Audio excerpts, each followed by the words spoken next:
Jokes. Teacher, इस शेर की तशरीह करो। ये किताबें, ये कमरा और तन्हाई, एक उदासी सी है हर सू छाई। पप्पू, इस शेर में शायर की डेटशीट आ गई है और उसे मौत पड़ रही है पढ़ते हुए।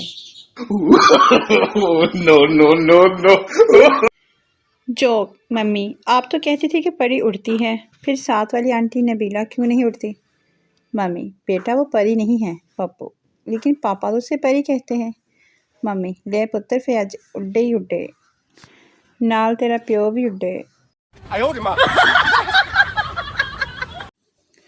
जोक। अब्बू, बेटा आपको अम्मी पसंद है या अब्बू? बच्चा, दोनों ही पसंद है। अब्बू, किसी एक का बताओ ना। बच्चा, दोनों ही पसंद है। अब्बू, अच्छा अगर मैं अमेरिका जाऊं और अम्मी पेरिस तो आप किसके साथ जाएंगे? बच्चा, पेरिस, क्योंकि पेरिस मुझे बहुत ज़्यादा पसंद है। अब्बू, अच्छा अगर मैं पेरिस जाऊं और अम्मी अमेरिका जाएं तो आप किसके साथ जाओगे? बच्चा, अमेरिका। अब्बू, पेरिस क्यों नहीं? बच्चा, पेरिस एक दफ़ा देख लिया ना।